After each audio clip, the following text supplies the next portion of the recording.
Praise the lord church. ఉదయకాల సమయంలో మనం ఈ విధంగా దేవుని వాక్యాన్ని వినటానికి, ఆరాధన చేయటానికి మనం ప్రార్థన చేసుకొని మనం ఈ ఆరాధన సమయాన్ని ప్రారంభించుకుందాం.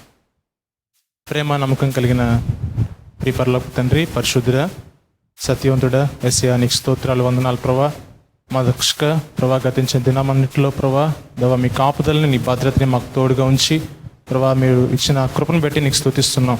మా దేవా ప్రభా 2000 సంవత్సరాల క్రితం మా పాపం కొరకే ప్రభా, మా శాపం కొరకే తండ్రి మీరు చేసిన ప్రతి త్యాగాన్ని బట్టి మేము స్తుతిస్తున్నాం, ఆరాధిస్తూ ఉన్నాం. మా దేవా ప్రభా ఈ దినాల్లో తండ్రి మీ భద్రతని, మీ క్షేమాన్ని మేము వేడుకుంటూ ప్రభా నీ వాక్యాన్ని ప్రభా మా జీవితాల్లో ధ్యానం చేసుకోవటానికి దేవా నేను హృదయపూర్వకంగా ఆరాధించడానికి ప్రభా ఈ సమయాన్ని మేము తండ్రి మీ ముందు దేవా తండ్రి మేము నించొని ప్రభా ఈ పాటల ద్వారాగా, నీ వాక్య భాగం ద్వారాగా మా సంఘంతో ప్రభా తండ్రి నీ ప్రజల చేత మీరు మాట్లాడమని ప్రభా మీ సన్నిధిలో మేము వేడుకుంటున్నాం, బ్రతిమలాడుకుంటూ ఉన్నాం. ప్రభా మీకే స్తుతులు స్తోత్రాలు తెలియజేసుకుంటూ యేసుక్రీస్తు నామం పేరటి ప్రార్థన అడిగి వేడుకుంటున్నాం తండ్రి, ఆమేన్.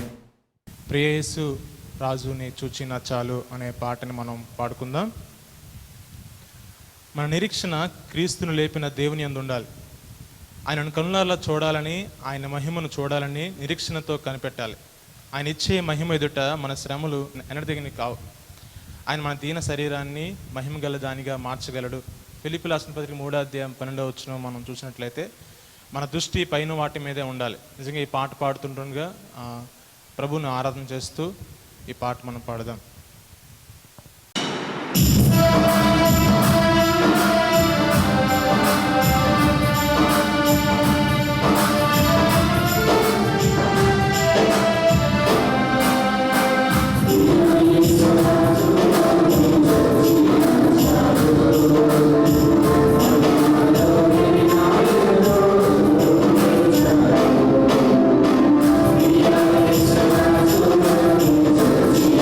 Yeah.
2వ పాట, కూర్చుందును నీ సన్నిధిలో దేవా ప్రతిదినం, ధ్యానింతును నీ వాక్యమును దేవా ప్రతిక్షణం అనే పాట మనం పాడుకుందాం.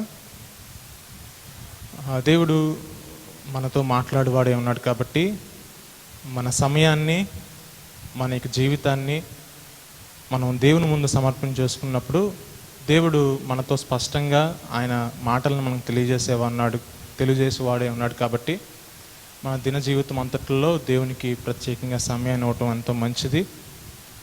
మనం ఆయనకి సమయాన్ని ఇవ్వటం బట్టి మన జీవితాల్లో, మన నిర్ణయాలు, మన తీర్మానాల్లో అన్నిటిలో దేవుడు మార్పు తీసుకురాగలడు. కాబట్టి ఆయన ముఖ దర్శనం మనం చేసుకున్నప్పుడు మన హృదయం వెలిగింపబడుతుంది.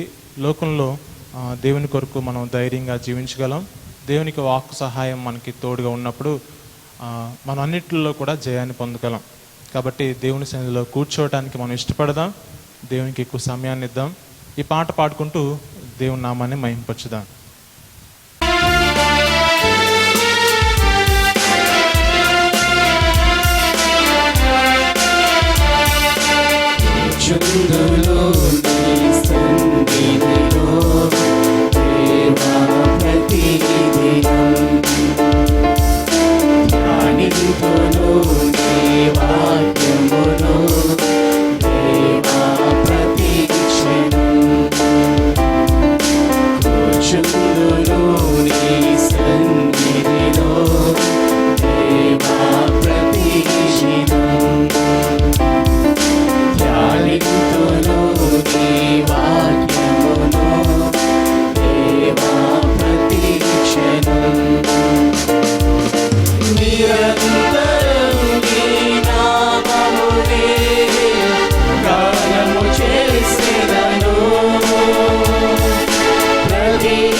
ముఖ కాంతిలో నా హృదయ దీపం వెలిగించేదా. ప్రతిదినము నీ ముఖ కాంతిలో నా హృదయ దీపం వెలిగించేదా. నీ వాక్యానుసారం జీవించేదా, నీ వాక్యానుసారం జీవించేదా. నీ ఘనకీర్తిని వివరించేదా, నీ ఘనకీర్తిని వివరించేదా. నా దుర్గము నీవే,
నిరంతరం నీ నామమునే గానము చేసేదను.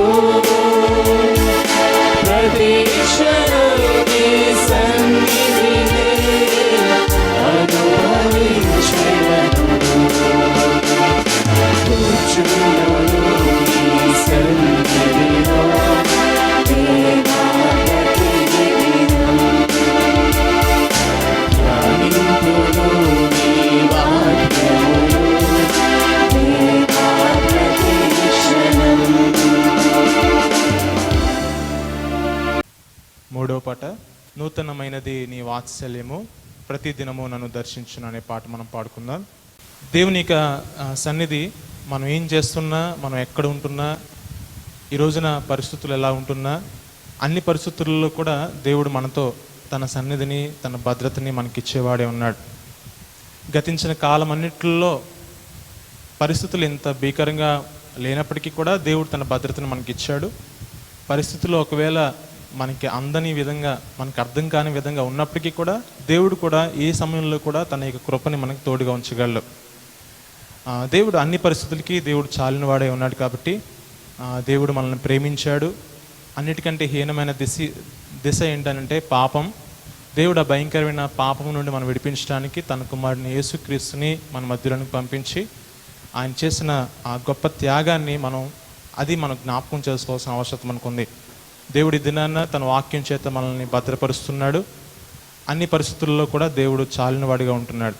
కాబట్టి దేవుని యొక్క కృపని మనం జ్ఞాపకం చేసుకుంటూ దేవుణ్ణి మనం ఈ పాట పాడుతూ స్తుతిద్దాం.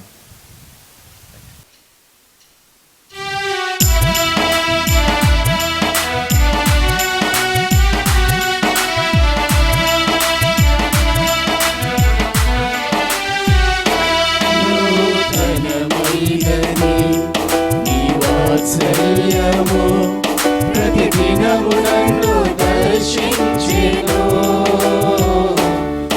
ఎడబాయనిది నీ కనికరము నన్నెంతో ప్రేమించెను. తరములు మారుచున్నను, దినములు గడచుచున్నను. తరములు మారుచున్నను, దినములు గడచుచున్నను. నీ ప్రేమలో మార్పు లేదు. సన్నుతించెదను నా యేసయ్యా, సన్నుతించెదను నీ నామము. సన్నుతించెదను నా యేసయ్యా, సన్నుతించెదను నీ నామము.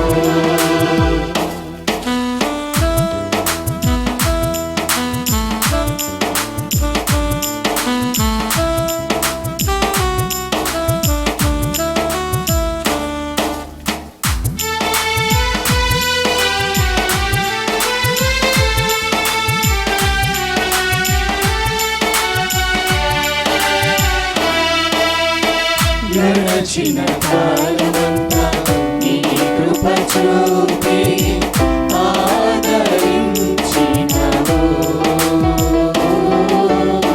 జరగబోయే కాలమంతా నీ కృపలోన నన్ను దాచెదవు. గడచిన కాలమంతా నీ కృప చూపి ఆదరించినవు. జరగబోయే కాలమంతా నీ కృపలోన నన్ను దాచెదవు. విడువని దేవుడవు, ఎడబాయలేదు నన్ను క్షణమైనా త్రోసివేయవు.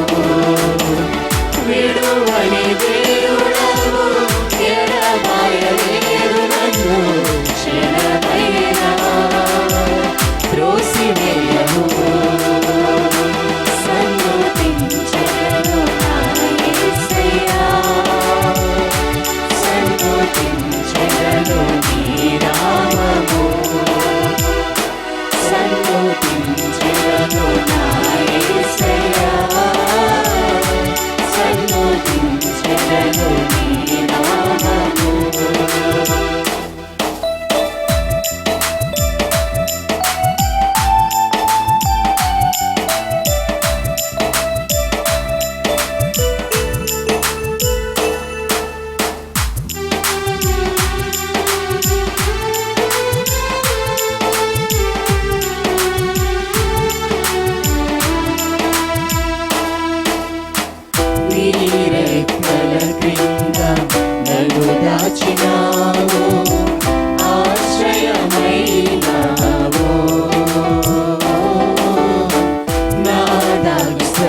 స్థలముగా నీవుండినావు, సంరక్షించావు. నీ రెక్కల క్రింద నన్ను దాచినావు, ఆశ్రయమైనావు. నా దాగు స్థలముగా నీవుండినావు, సంరక్షించావు. ప్రేమించే దేవుడవు, తృప్తిపరిచినావు నన్ను, సమయోచితముగా ఆదరించినావు. ప్రేమించే దేవుడవు, తృప్తిపరిచినావు నన్ను, సమయోచితముగా ఆదరించినావు. సన్నుతించెదను నా యేసయ్యా, సన్నుతించెదను నీ నామము, సన్నుతించెదను నా యేసయ్యా, సన్నుతించెదను నీ నామము. నూతనమైనది నీ వాత్సల్యము, ప్రతిదినము నన్ను దర్శించెను. ఎడబాయనిది నీ కనికరము, నన్నెంతో ప్రేమించెను. తరములు మారుచున్నను, దినములు గడచుచున్నను, తరములు మారుచున్నను, దినములు గడచుచున్నను. నీ ప్రేమలో మార్పు లేదు. సన్నుతించెదను నా యేసయ్యా, సన్నుతించెదను నీ నామము, సన్నుతించెదను నా యేసయ్యా, సన్నుతించెదను నీ నామము.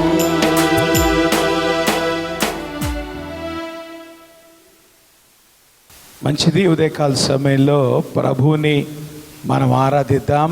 అన్ని సమయాల్లో మనల్ని కాపాడేటువంటి దేవుడు, ప్రతి పరిస్థితుల్లో గత కాలంలో దేవుడు మనల్ని కాపాడాడు. ఆయన కాపరిగా మన జీవితాన్ని కాపాడుతాడు. ఇక ముందు కూడా ఆయన మనల్ని నడిపిస్తాడు గనక అటువంటి మంచి దేవుణ్ణి మనం స్తుతిస్తూ ఆరాధిస్తూ దేవుని వాక్యం కొరకు సిద్ధపడదాం.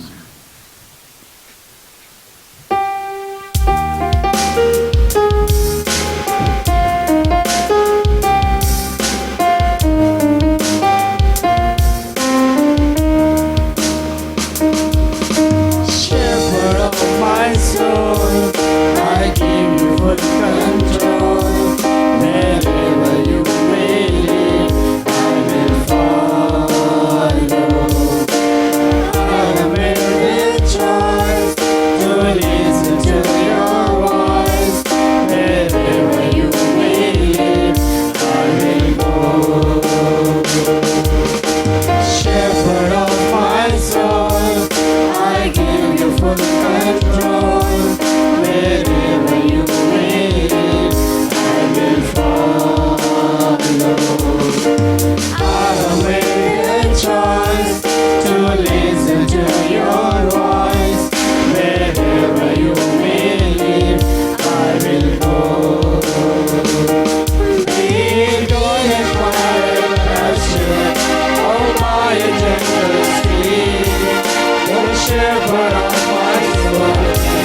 soul, and be my God.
పోయినా నా ప్రాణము చేపట్టి నన్ను లేపితివి, నన్నాదరించి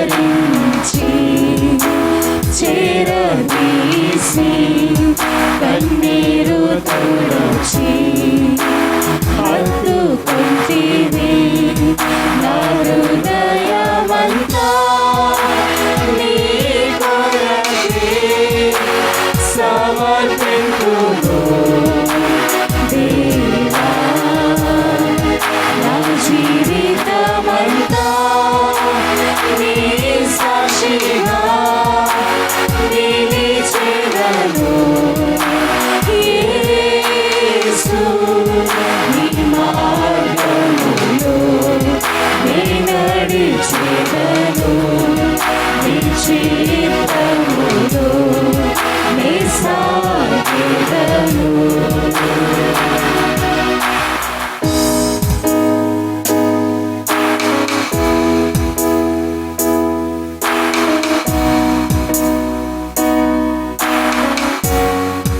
నా చింతలన్నీ తీరినయా, నిన్ను చేరిన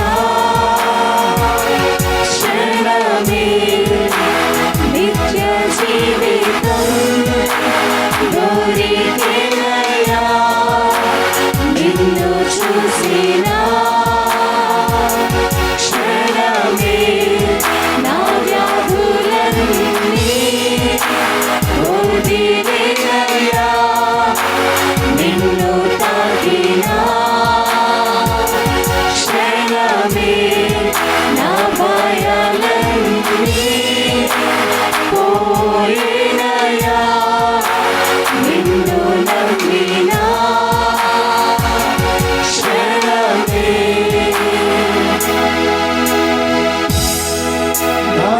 అడుగులన్నీ స్థిరపరచువాడా, నా త్రోవలను సిద్ధపరచువాడా, నీ చిత్తముతో నన్ను నడుపుమయా, నీ వాక్యముతో నన్ను నింపుమయా. ప్రేంగలిన్ మా ప్రభా మీకు పరిశుద్ధ నామానికి స్తుతులు స్తోత్రాలు వందనాలు. ఉదయకాల సమయంలో మరొకసారి నీ పాద సంధికి వస్తూ ఉంటున్నాం. నిజమే ప్రభా, మా చింతలలో, మా బాధలలో, మా భయాల్లో, మా వ్యాధులలో మమ్మల్ని కాపాడుతున్న గొప్ప దేవ. ఉదయకాల సమయంలో మేము సజీవులుగా ఉన్నామంటే అది కేవలం నీ యొక్క కృప. మా పరిస్థితులు ప్రభా ఎంత భయంకరంగా ఉన్నప్పటికీ కూడా నీ కృప చూపిస్తూ నడిపిస్తున్నటువంటి విధానాన్ని బట్టి మరొకసారి నేను స్తుతిస్తూ ఆరాధిస్తూ ఏ నామములో మాకు హృదయపూర్వక స్తుతి ఆరాధన మీకే సమర్పిస్తున్నాం తండ్రి, ఆమేన్. దేవుని వాక్యం మనం చదువుకుందాం. ఇర్మియా గ్రంథం 29వ అధ్యాయం 10వ వచనం నుంచి 14వ వచనం వరకు చదువుకుందాం. యెహోవా ఈ ఆజ్ఞ ఇచ్చుచున్నాడు, బబులోను రాజ్యమునకు 70 సంవత్సరములు గతించిన తర్వాతనే మిమ్మును గూర్చి నేను పలికిన శుభవార్త నెరవేర్చి ఈ స్థలమునకు మిమ్మను తిరిగి రప్పించినట్లు నేను మిమ్మను దర్శింతును. నేను మిమ్మను గూర్చి ఉద్దేశించిన సంగతులను నేను ఎరుగుదును. రాబోవు కాలమందు మీకు నిరీక్షణ కలుగునట్లుగా అవి సమాధానకరమైన ఉద్దేశములే గాని హానికరమైనవి కావు. ఇదే యెహోవా వాక్కు. మీరు నాకు మొర్ర పెట్టుదురేని, మీరు నాకు ప్రార్థన చేయుచు వచ్చురేని, నేను మీ మనవి ఆలకింతును. మీరు నన్ను వెదికిన ఎడల, పూర్ణ మనస్సుతో నన్ను గూర్చి విచారణ చేయని ఎడల మీరు నన్ను కనుగొందురు. నన్ను నేను నీకు కనుపరుచుకొందును. ఇదే యెహోవా వాక్కు. నేను మిమ్మను చెరలో నుండి రప్పించదును. చెరపట్టియే జనులలోనికి ఏ స్థలములోనికి మిమ్మను తోలివేసితునో ఆ జనులందరిలో నుండి, ఆ స్థలము అన్నింటిలో నుండి మిమ్మను సమకూర్చి రప్పించదును. ఇదే యెహోవా వాక్కు. ఎచ్చట నుండి మిమ్మను చెరకు రప్పింతునో అచ్చటికే మిమ్మను మరల రప్పింతును. దేవుడి వాక్యం దీవించును గాక. ఉదయకాల సమయంలో దేవుని యొక్క వాక్యాన్ని మనం ధ్యానం చేద్దాం. చదవబడినటువంటి లేఖన భాగం ఇర్మియా 29, 10 నుండి 14 వరకు ఉన్నటువంటి భాగాన్ని ఇప్పుడు ఆ భాగాన్ని మనం ధ్యానం చేయటానికి ప్రయత్నం చేద్దాం. దానికి నేను పెట్టినటువంటి టైటిల్ ఏంటంటే our future and hour hope. మన భవిష్యత్ ఏంటి, దేవుడు మనకిచ్చేటువంటి నిరీక్షణ ఏంటి. ఎందుకంటే మన చుట్టూతో ఉన్నటువంటి పరిస్థితులు డ్రాస్టికల్గా చేంజ్ అయినప్పుడు వాటిని మనము ఎట్లాగా ఫేస్ చేయాలి. చదవబడినటువంటి లేఖన భాగంలో కూడా వాళ్ళకున్నటువంటి ఫెమిలియర్ కండిషన్స్ ఏదైతే ఉన్నాయో ఆ జనరేషన్లో ఎవరైతే బబులోనికి చెర వెళ్ళినటువంటి తరము వారు ఉన్నారో వాళ్ళ కండిషన్స్లో కొంత మార్పు అనేటువంటిది మనం చూస్తూ ఉంటున్నాం. ఏంటి ప్రధానమైనటువంటి మార్పు అనేటువంటి కనుక మనం చూస్తే ఓల్డర్ జనరేషన్కి యంగర్ జనరేషన్కి మధ్యలో ఒక స్పిరిచువల్ గ్యాప్ అనేటువంటిది ఏర్పడింది.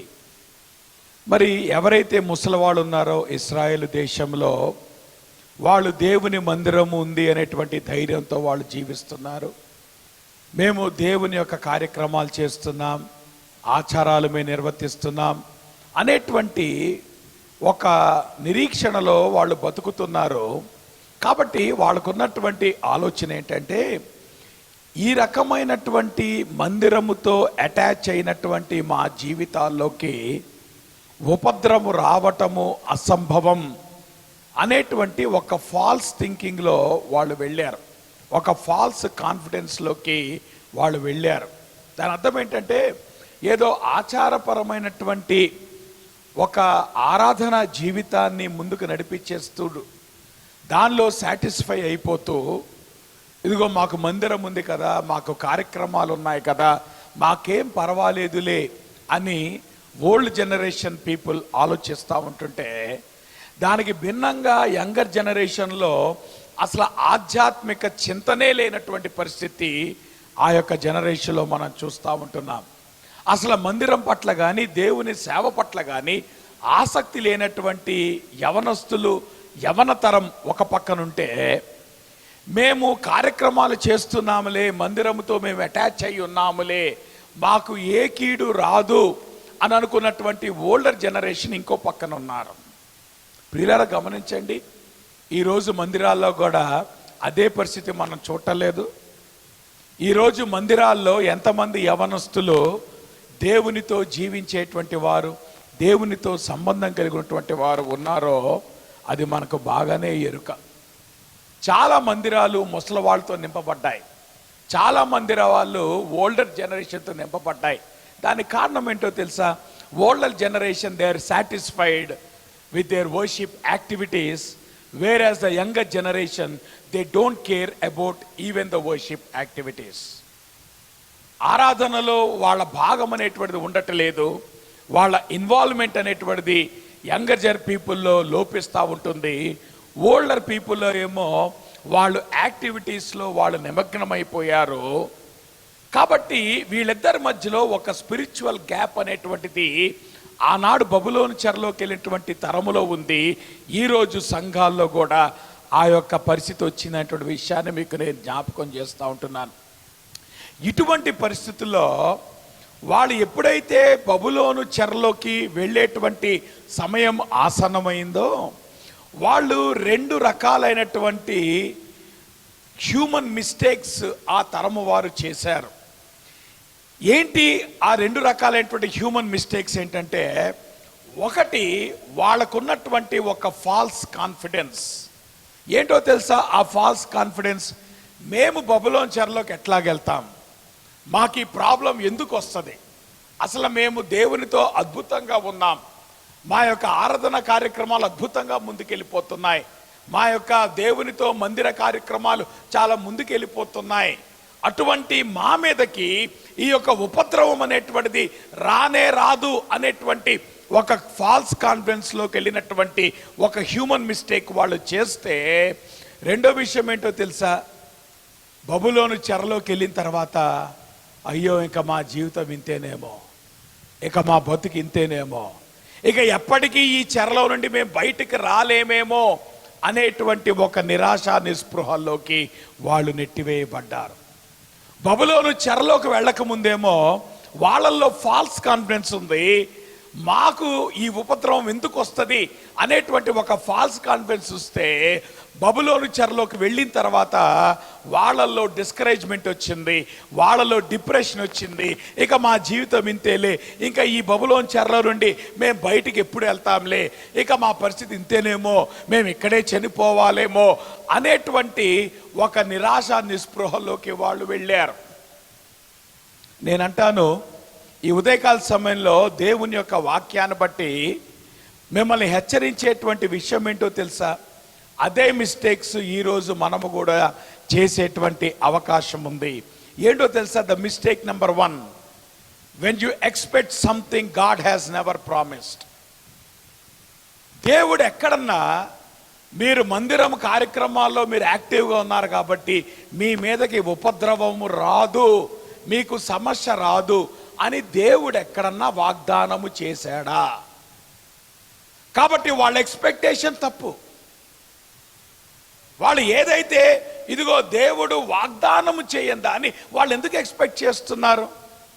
ఆ మాటకు వస్తే యేసయ్య ఎంత క్లియర్గా చెప్పాడు, నన్ను వెంబడించేవాడు తన సిలువనెత్తుకొని వెంబడించాలి అని అంటే దాని అర్థం ఏంటి? క్రైస్తవ జీవితంలో సమస్యలు అనేటువంటిది సర్వసాధారణం. మరి ఉపద్రవం రాదని నువ్వు ఎట్లాగనుకుంటున్నావు? అది నీలో ఉన్నటువంటి ఫాల్స్ కాన్ఫిడెన్సే కదా. రెండో విషయం ఏంటో తెలుసా? దేవుడు ఏదైతే చెప్తున్నాడో దాన్ని నమ్మేటువంటి విశ్వాసము కోల్పోయి నిరాశ నిస్పృహల్లో చిక్కుకుంటాం.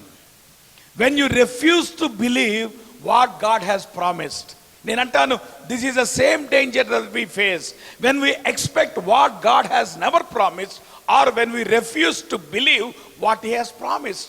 రెండు కూడా మిస్టేక్సే, రెండు కూడా తప్పులే. దేవుడు వాగ్దానము చేయని దాన్ని నువ్వు ఎక్స్పెక్ట్ చేయటం తప్పు. దేవుడు వాగ్దానము చేసిన దాన్ని నమ్మకపోవటం నువ్వు చేసేటువంటి మరొక తప్పు.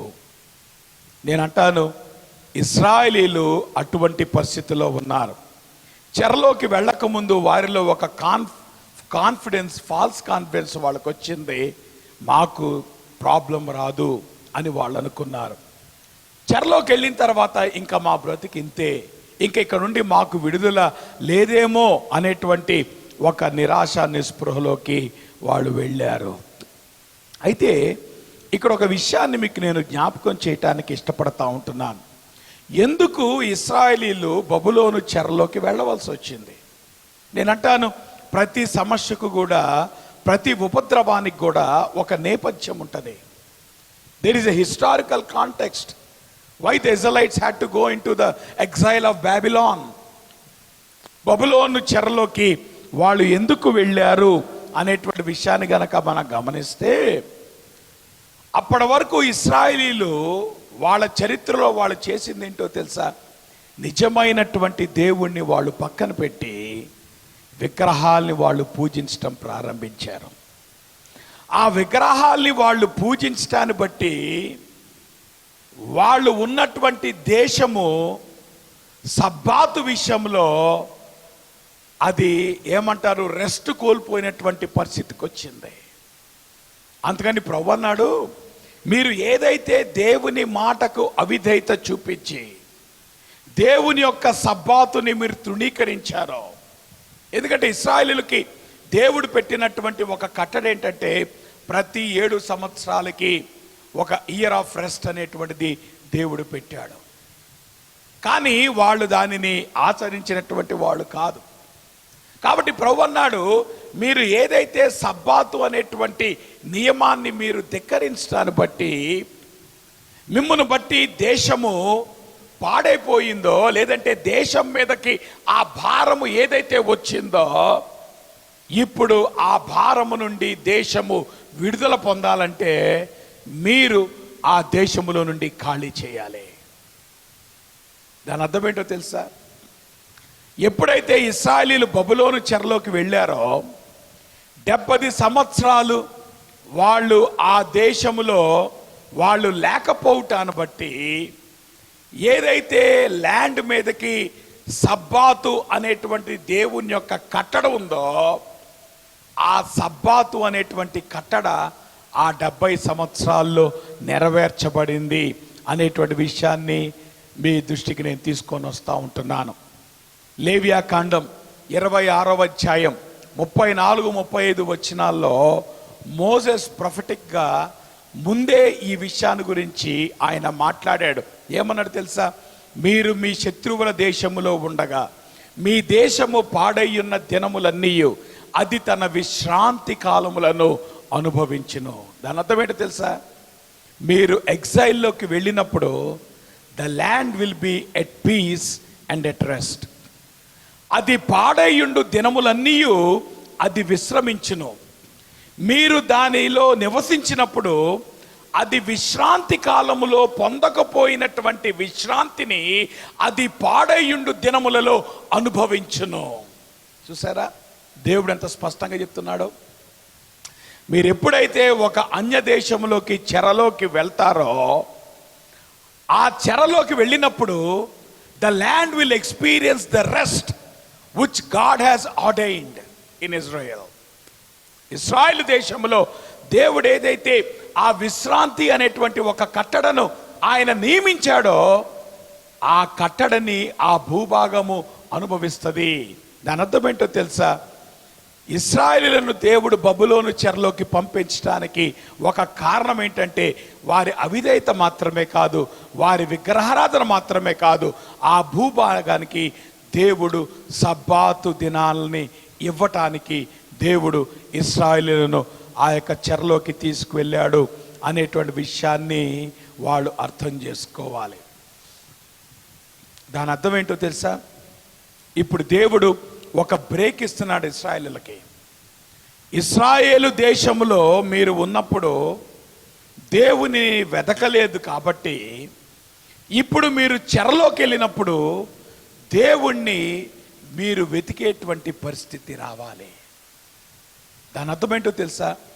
యెరూషలేములో ఉన్నప్పుడు మీరు ప్రభువుని దర్శించలేకపోయారు, ప్రభువుని మీరు వెతకలేకపోయారు. కానీ మీరు ఎప్పుడైతే బబులోన్లోకి వెళ్తారో దేవుడు మీకు కొంత సమయాన్ని ఇస్తున్నాడు. అంతకుముందు యెరూషలేములో మీరు దేవునితో ఏదైతే సంబంధాన్ని కోల్పోయారో, దేవునితో మీరు సహవాసం చేయలేకపోయారో, దాన్ని సరిదిద్దుకోవటానికి మరియు నూతనంగా దేవునితో సహవాసము సంబంధం కలిగి ఉండటానికి దేవుడు ఆ 70 సంవత్సరాల చెరకాలాన్ని ఆయన వాడుకోబోతున్నాడు అనేటువంటి వాస్తవాన్ని ఆయన తెలియచేస్తున్నాడు. ప్రియులారా గమనించండి, ఉదయకాల సమయంలో దేవుడు మన జీవితాల్లో కూడా అదే పని చేస్తున్నాడు.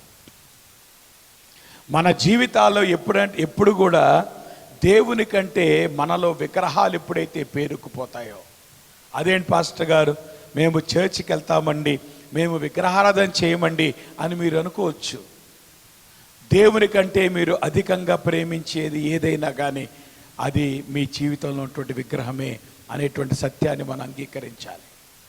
ఒకవేళ దేవుని కంటే నువ్వు ఉద్యోగాన్ని ఎక్కువ ప్రేమిస్తున్నావా, దేవుని కంటే ఎక్కువ నువ్వు డబ్బును ప్రేమిస్తున్నావా, దేవుని కంటే ఎక్కువ నువ్వు స్టేటస్ని ప్రేమిస్తున్నావా, ఇవన్నీ కూడా మన జీవితాల్లో ఉన్నటువంటి విగ్రహాలు. ప్రభు అంటున్నాడు, ఆ విగ్రహాలు తొలగించటానికి దేవుడు చెరలోకి తీసుకురావాల్సిన అవసరం ఉంది. అంత మాత్రమే కాదు, చెరలోకి వెళ్ళక పూర్వము దేవునితో నీ సంబంధం ఎక్కడైతే లోపించిందో, దేవునితో నీ సహవాసం ఎక్కడైతే లోపించిందో, ఇప్పుడు దేవుడు చెరలో నీకు ఒక ప్రత్యేకమైన సమయాన్ని ఇవ్వబోతున్నాడు. Whereby you can develop a fresh fellowship with God. దేవునితో ఒక నూతనమైనటువంటి సంబంధం కలిగి ఉండటానికి దేవుడు మనకు అవకాశం ఇస్తున్నాడు. కాబట్టి ప్రియులారా గమనించండి, నేను అంటున్నాను, ఈ లాక్డౌన్ దినాల్లో మనం ఆలోచించాల్సింది లాక్డౌన్ గురించి కాదండి. ఈ లాక్డౌన్ దినాల్లో ప్రభువా నీతో మళ్ళా నేను నూతనంగా ఎట్లా కట్టబడాలి, నాకున్నటువంటి బిజీ స్కెడ్యూల్స్ అన్నీ పక్కన పెట్టేశాను, నా జీవితంలో ఉన్నటువంటి విగ్రహాలన్నీ నేను వదిలించుకోవడానికి ఇష్టపడుతున్నాను, నిజమే, ఇప్పటి వరకు లోకం యొక్క గమనంలో పడిపోయి నాలో విగ్రహాలు పెరిగిపోయాయి, నాలో దేవునితో సంబంధం క్షీణించిపోయింది. కాబట్టి ఈ లాక్డౌన్ టైంని నేను మీనింగ్ఫుల్గా వాడుకుంటున్నాను ప్రభా. ఇప్పుడు ఇదిగో నాలో ఉన్నటువంటి ఈ యొక్క విగ్రహాలు నేను గుర్తిస్తున్నాను, వాటిని తీసేస్తావా? ఇదిగో ప్రభా, నీతో సంబంధం విషయంలో నేను ఎక్కడైతే లోపం అనేటువంటి నా జీవితంలోకి వచ్చిందో ఆ లోపాన్ని నువ్వు సరిచేస్తావా అని ఈ సమయాన్ని గనక మనం సద్వినియోగం చేసుకుంటే ప్రియులారా గమనించండి, even the exhale can become a meaningful time in your life. దేవుడు అదే చెప్తున్నాడు. బబులోను చెర కూడా మన జీవితాల్లో అర్థవంతమవుతుంది. ఈరోజు మనం అనుభవించేటువంటి లాక్డౌన్ కూడా మన జీవితాల్లో అర్థవంతమవుతుంది, ప్రొవైడెడ్ ఈ సమయాన్ని నువ్వు జాగ్రత్తగా వాడుకుంటే.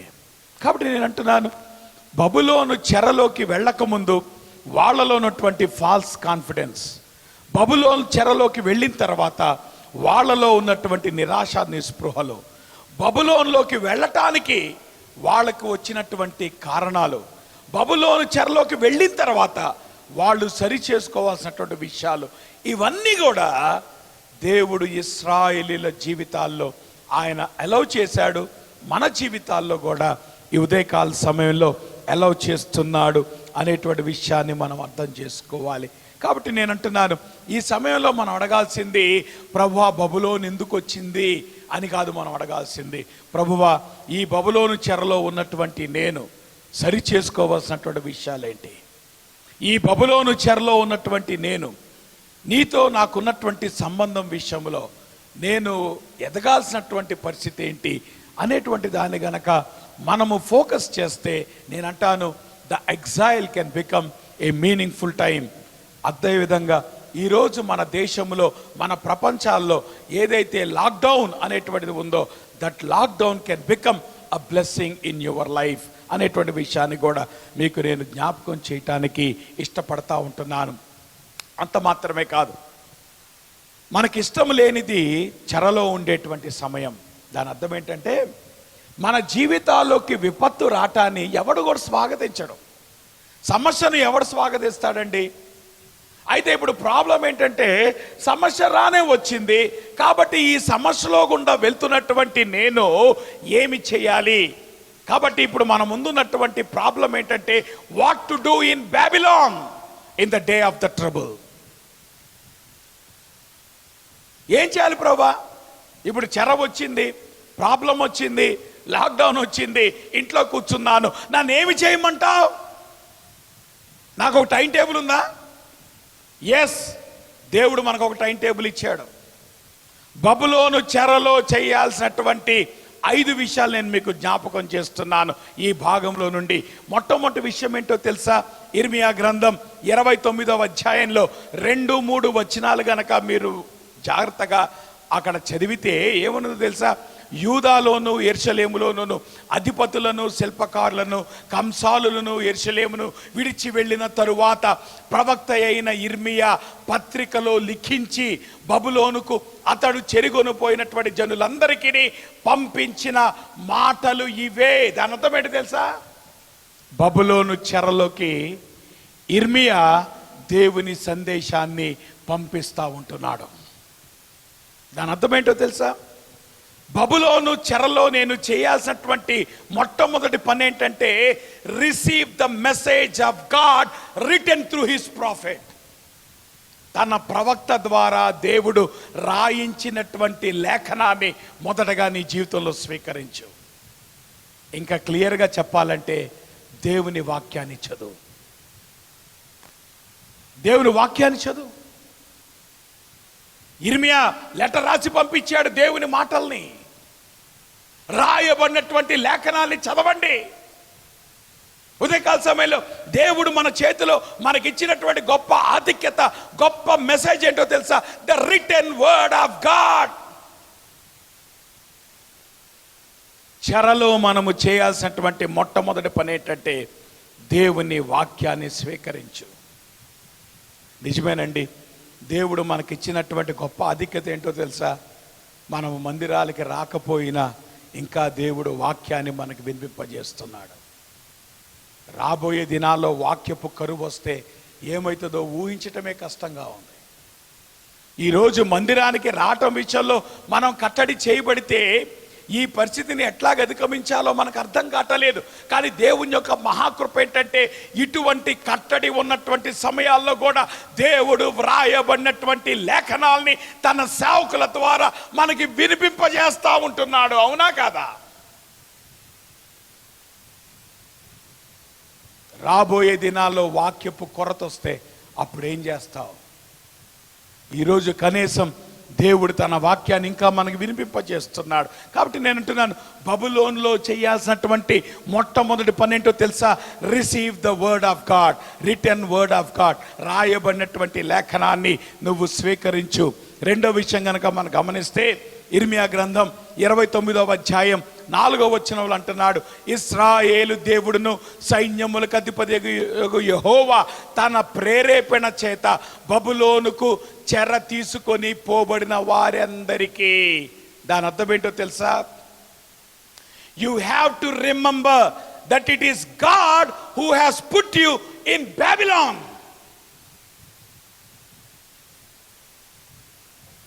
ప్రియులారా గమనించండి, దేవుని బిడ్డల జీవితాల్లో యాక్సిడెంట్స్ ఉండవు. దేవుని బిడ్డల జీవితాల్లో అన్ప్లాన్డ్ ఈవెంట్స్ ఉండవు. దేవుని బిడ్డల జీవితాల్లో జరిగేటువంటి ప్రతి సంఘటన కూడా దేవుని యొక్క సర్వాధికార ప్రణాళిక అనేటువంటి విషయాన్ని మర్చిపోకూడదు. కాడు ప్రభు అంటాడు, అయ్యా బబులోన్లో పెట్టిందే నేను. యెహోవా తన ప్రేరేపణ చేత బబులోనుకు చెర తీసుకొని పోయి. మనకు అది చాలా విచిత్రంగా ఉంటుంది. అంటే ఏంటి ప్రభా, ఈ సమస్యలు నా జీవితంలో నువ్వే తెచ్చావా? ఎస్, దేవుడు తన సర్వాధికారంలో నీ జీవితంలో బబులోను అనేటువంటి సమస్యను, అనేటువంటి సమయాన్ని ఆయన తీసుకొచ్చాడు అనేటువంటి సంగతిని మర్చిపోవద్దు. మూడో విషయం అంటున్నాడు, బబులోన్లో ఏమి చేయాలి ప్రభా అంటే, ఇర్మియా గ్రంథం 29వ అధ్యాయం 5వ వచనంలో అంటున్నాడు, ఇండ్లు కట్టించుకొని వాటిలో నివసించుడి, తోటలు నాటి వాటి ఫలములను అనుభవించుడి. దాని అర్థం ఏంటో తెలుసా? Maximise your potential and become productive. దేవుడు మనకిచ్చినటువంటి ఈ ఖాళీ సమయాన్ని, ఈ బబులోను చెరలాంటి లాక్డౌన్ టైంని ఇప్పుడు ఏం చేయాలో తెలుసా? దేవుడు నీకు ఇచ్చినటువంటి పొటెన్షియల్ని మ్యాక్సిమైజ్ చేయి, ప్రొడక్టివ్గా జీవించు. ఇల్లు కట్టుకోండి, నివాసము చేయండి, తోటలు నాటండి. దాని అర్థం ఏంటో తెలుసా? ఫలభరితమైనటువంటి పనులను చెయ్యండి. సీజ్ ద మూమెంట్, అవకాశాన్ని అందిపుచ్చుకోండి. దేవుడు మనకిచ్చినటువంటి ఈ అవకాశంలో మ్యాక్సిమం పొటెన్షియల్ని మనం రీచ్ అవ్వాలి. మన జీవితాలు ప్రొడక్టివ్గా ఫలభరితంగా ఉండాలి. అది చేయాల్సినటువంటి మూడో విషయం. నాలుగో విషయం ఏంటో తెలుసా?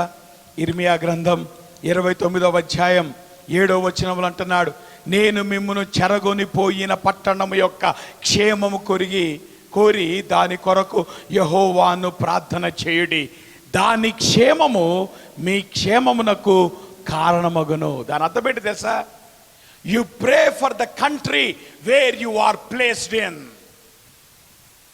దేవుడు నిన్ను ఏ దేశములో ఉంచాడో ఆ దేశం కొరకు ప్రార్థన చేయి. ఎందుకో తెలుసా? ఆ దేశము యొక్క క్షేమము నీ క్షేమం అవుతుంది. దేశము క్షేమముగా లేకపోతే మన జీవితాల్లో క్షేమము, భద్రత ఎక్కడ వస్తుంది? ఈరోజు దేశములో క్షేమము లేదండి. కరోనా వైరస్ అనేటువంటి ఒక సిట్యువేషన్తో నింపబడింది. అందువల్లే దేశములో క్షేమము లేదు, మన జీవితాల్లో క్షేమము లేదు. ఒకవేళ బయటికి వెళ్తే చచ్చిపోతామనేటువంటి భయముతో ప్రతి మానవుడు కూడా భయపడిపోయి కూర్చున్నాడు. ఈ సమయంలో చేసినట్టు తెలుసా? దేశము యొక్క క్షేమము కొరకు ప్రార్థన చేసిన బాధ్యత మన మీద ఉంది. దేశము క్షేమముగా ఉంటేనే మనము క్షేమముగా ఉంటాం. కాబట్టి ప్రభు అంటున్నాడు ఇర్మియా ద్వారా, దేశము యొక్క క్షేమము కొరకు ప్రార్థన చెయ్యండి. ఐదో విషయం ఏంటో నాకు తెలుసా? 29వ అధ్యాయం 8వ వచనంలో అంటున్నాడు, ఇశ్రాయేలు దేవుడును సైన్యములకు అధిపతి యెహోవా ఇలాగు సెలవిచ్చున్నాడు, మీ మధ్యనున్న ప్రవక్తల చేతైనను మంత్రజ్ఞుల చేతనైనను మీరు మోసపోకుడి, మీలో కలలు కనువారి మాటలు వినకుడి. దాని అర్థం ఏంటి తెలుసా? Don't let the false profits deceive you. ఎవరండి అబద్ధ ప్రవక్త అంటే? దేవుని నామములో ఒక ఫాల్స్ హోప్ని ఇచ్చేటువంటి వాడు దొంగ ప్రవక్త. దేవుని వాక్యాన్ని ఉన్నది ఉన్నట్టు బోధించేవాడు అసలైనటువంటి సేవకుడు. కానీ దేవుని వాక్యము చెప్పేది కాకుండా ప్రజలలో ఒక ఫాల్స్ హోప్ కలగజేయటానికి మాట్లాడేటువంటి దొంగ సేవకులు, వాళ్ళ మాటలు, వాళ్ళ కలలు, వాళ్ళ ఆలోచనలు, వాళ్ళ మాటలు పక్కన పడేయండి. అది ప్రభు చెప్పేటువంటి మాట. అందుకని నేను చెప్తున్నాను, ఈ రోజున ఎన్నో వీడియోస్ వచ్చేస్తున్నాయి వాట్సాప్ల్లో, ఫేస్బుక్ల్లో. జాగ్రత్త. క్రైస్తవ్యం పేరు మీద అనేకమైనటువంటి వీడియోస్ చక్కర్లు కొడుతున్నాయి. జాగ్రత్త. మనకి దేవుని వాక్యం ఉంది. దేవుని వాక్యం దగ్గరకు రండి. ఇటువంటి దేవుని నామములో ఫాల్స్ హోప్, రాంగ్ టీచింగ్ చేసేటువంటి మాటలు వినమాకండి. అది ప్రభు చేసేటువంటి హెచ్చరిక. కాబట్టి ప్రియులారా గమనించండి, మన జీవితంలోకి మనం ఇష్టపడకపోయినా, మన జీవితంలో మనము ప్లాన్ చేయకపోయినా, దేవుడు ప్లాన్ చేసినటువంటి ఆ బబులోను చెర మన జీవితంలోకి రానే వచ్చింది. కాబట్టి ఈ లాక్డౌన్ సమయాల్లో దేవుడిచ్చినటువంటి తన సావరెన్ ప్లాన్లో మనం చేయాల్సినటువంటి పనులు ఏంటంటే 5 విషయాలు ప్రభు చెప్తున్నాడు. మొట్టమొదటిది, దేవుని వాక్యము దగ్గరకు రండి. రెండో విషయం, దేవుడు తన సర్వాధికారములో ఆయన మన జీవితాల్లో ఆయన సిట్యువేషన్ అలౌ చేస్తున్నాడు అనేటువంటి విషయాన్ని మీరు అంగీకరించండి. అంత మాత్రమే కాదు, ఉన్నటువంటి ఈ సమయాన్ని దేవుడు ఏదైతే ఇచ్చాడో దాని విషయంలో నీ యొక్క పొటెన్షియల్ పెంచుకోవటానికి, ఫలభరితమైనటువంటి జీవితంలో నువ్వు ఎదగటానికి ఈ సమయాన్ని వాడుకో. అంత మాత్రమే కాదు, దేవుడు ఏ ప్రాంతంలో నిన్నుంచాడో, ఏ దేశంలో నిన్నుంచాడో, ఏ రాష్ట్రంలో నిన్నుంచాడో ఆ దేశం కొరకు, ఆ రాష్ట్రం కొరకు ప్రార్థన చేయాల్సినటువంటి బాధ్యత, క్షేమము దేవుడు దేశములో కలిగించినట్లుగా ప్రార్థన చేయాల్సినటువంటి బాధ్యత మన మీద ఉంది. అంత మాత్రమే కాదు, beware of the false teaching. దేవుని నామములో కలగజేసేటువంటి ఎటువంటి ఫాల్స్ హోప్ చెప్పేటువంటి మెసేజెస్ కానీ, అటువంటి కలలకు కానీ దూరము కండి. నిజమైనటువంటి దేవుని వాక్యం దగ్గరికి రండి. అది ఇప్పుడు ప్రభు చెప్పేటువంటి విషయం. కాబట్టి బబులోను చెరలో మనం చేయాల్సినటువంటి పని ఏంటంటే, నేను అంటాను మూడో విషయం, మూవ్ ఆన్. బబులోనులో ఉన్నటువంటి హిస్టారికల్ కాంటెక్స్ట్ మనం చూసాం. బబులోను ఎందుకు వచ్చింది అనేటువంటి విషయాన్ని మనం చూసాం. బబులోనులో మనము చేయాల్సినటువంటి 5 పనులు మనం చూసాం. ఇవి చేసిన తర్వాత మనము చేయాల్సినటువంటి ముఖ్యమైనటువంటి పని ఏంటో తెలుసా? Move on. దాని అర్థం ఏంటంటే, ఇక్కడ నేను రాశాను, don't let your past control your future. మన జీవితాల్లో ఒక గతం ఉంది, మన జీవితాలకు ఒక భవిష్యత్తు ఉంది.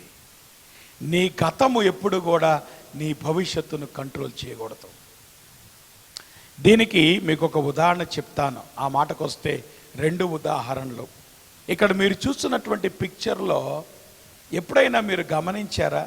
ఒక పెద్ద ఏనుగు ఒక చిన్న కర్రకి కట్టబడి ఉండటం బహుశా చాలాసార్లు మనం సర్కస్లో కానీ వాటిలో మనం చూస్తాం.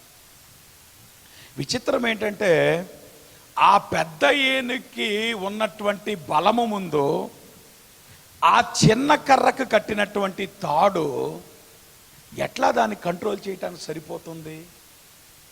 నిజానికి ఏనుగు యొక్క బలం ఏంటో తెలుసా? ఒక్కసారి గనక ఆ కర్రను లాగిందంటే ఆ కర్ర భూమిలోండి ఊడొచ్చేస్తుంది. అది ఏనుగుకున్నటువంటి బలం. కానీ ఎందుకు ఆ పని చేయట్లేదు ఏనుగు అని అంటే, నేను అంటాను, that is a mind set problem. ఏంటి ఆ మైండ్ సెట్ అంటే, ఏనుగు చిన్ననాటి నుండి కూడా బేబీ ఎలిఫెంట్గా ఉన్నప్పటి నుండి వీళ్ళు ఏం చేస్తారంటే అటువంటి తాడుకి దాన్ని కట్టేసి ఉంచుతారు. కాబట్టి ఏను యొక్క మైండ్లో ఎటువంటి పిక్చర్ నాటబడిందంటే, ఆ తాడుని నేను జయించలేను అనేటువంటి ఒక పిక్చర్ ఆ ఏనుగు యొక్క మైండ్లో నాటబడింది. విచిత్రం ఏంటంటే, చిన్నప్పుడు నిజమే అది లాగలేకపోయింది, ఆ బలం లేదు. కానీ పెద్ద అయిన తర్వాత అది లాగేటువంటి బలము దానికి ఉన్న, లాగలేనటువంటి పరిస్థితి దానికి ఎందుకు వచ్చిందంటే, దాని మైండ్ సెట్లో నుండి ఆ తాడు నేను లాగలేను అనేటువంటిది తొలగిపోలేదు. అది విచారం. దాని అర్థం ఏంటో తెలుసా? ఏనుగు చిన్నప్పుడున్న ఏనుగు పెద్ద అయినా దాని చిన్నప్పుడు ఉన్నటువంటి పరిస్థితులు ఏనుగు పెద్ద అయిన తర్వాత కూడా ప్రభావితం చేస్తున్నాయి, కంట్రోల్ చేస్తున్నాయి. మైండ్ సెట్ మారలేదు. ప్రియులారా గమనించండి, ఉదయకాల సమయంలో మన జీవితాల్లో ఎంతోమంది మైండ్ సెట్లు ఇంకా మారలా. ఇంకా మనం పాస్ట్లోనే ఉన్నాం, ఇంకా మన గతంలోనే ఉన్నాం. ఇంకా మనం అనుకుంటున్నాం, అయ్యో నేను దీన్ని అధిగమించలేనండి, ఎందుకంటే నా చిన్నప్పటి నుండి కూడా ఇదిగో నేను ఈ మైండ్ సెట్లోకి వచ్చేసింది నా జీవితం. ఎంతకాలం ఉంటావా ఆ మైండ్ సెట్లో? బయటికి రా. దేవుడు అంటున్నాడు, నీ గతాన్ని వదిలిపెట్టు, భవిష్యత్తు తొంగి చూడు. ఎంతకాలం నువ్వు గతంలో బతుకుతావు? రెండో పిక్చర్ మీరు గమనించండి. కారుకి ఎదురుగా విండ్షీల్డ్ ఉంటుంది, కారుకి పైన రేర్ వ్యూ మిర్రర్ ఉంటుంది. కారు ముందుకెళ్ళాలంటే నువ్వు చూడాల్సింది రేర్ వ్యూ మిర్రర్లో కాదు, ముందు విండ్షీల్డ్లో చూడాలి. రేర్ వ్యూ మిర్రర్ చూస్తూ ఎవడు ముందుకెళ్ళలేడు. అలానే మన జీవితాల్లో ఎప్పుడు నువ్వు గతంలోనే చిక్కుకొని పోతే నీ జీవితానికి భవిష్యత్తు ఉండదు. విచారకరమైనటువంటి విషయం ఏంటంటే, నీ గతము నీ భవిష్యత్తుని అది ఆపేస్తుంది అనేటువంటి విషయాన్ని నువ్వు గమనిస్తున్నావా? కాబట్టి నేను అంటాను, ఉదయకాల సమయంలో నేను బబులోను చెరలో ఉన్నాను ప్రభా అని నువ్వు ఏడుతా కూర్చోవాల్సిన అవసరం లేదు. ఇది నువ్వు బాధపడాల్సినటువంటి సమయం కాదు, ఇది నువ్వు దుఃఖపడాల్సినటువంటి సమయం కాదు. Move on. Let your past not control your future. Mind set మారు, మైండ్ సెట్ మార్చుకోవాలి. దేవుడు చెప్పినటువంటి ఆ 5 పనులు మనం చేయాలి. ఈ సమయంలో మనం చేయగలుగుతామా 5 పనులు? దేవుడు మనకిచ్చినటువంటి సమయాన్ని జాగ్రత్తగా మనం వాడుకుందామా? ఇప్పుడు నా ప్రశ్న ఏంటంటే, వాట్ ఈజ్ యువర్ ఫ్యూచర్? నీ భవిష్యత్ ఏంటి? ఇశ్రాయేలీలు బబులోను చెరలోకి వెళ్ళినప్పుడు ఒక చారిత్రక నేపథ్యం ఉంది. వాళ్ళు చేసినటువంటి 2 పొరపాట్లు. ఒకటి, వాళ్ళు అనుకున్నారు మాకు సమస్య రానే రాదు అనేటువంటి ఒక ఫాల్స్ కాన్ఫిడెన్స్తో వాళ్ళు జీవించారు. దాని యొక్క పర్యవసానం ఏంటో తెలుసా? ఎప్పుడైతే సమస్య వచ్చిందో వాళ్ళు కుదేలైపోయారు, నిరాశ నిస్పృహలతో వారు నిండిపోయారు. అంత మాత్రమే కాదు, బబులోను చెరను దేవుడు ఎందుకు ఎలవ్ చేశాడు అనేటువంటి విషయం ఆయన వాక్యములో స్పష్టంగా రాయబడినప్పుడు దానిని వాళ్ళు గ్రహించలేకపోయారు.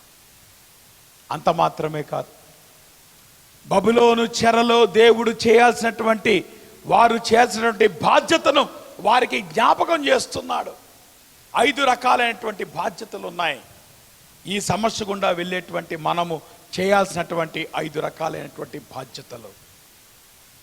అంత మాత్రమే కాదు, నీ గతము నుండి నువ్వు భవిష్యత్తులోకి ప్రయాణం చేయి.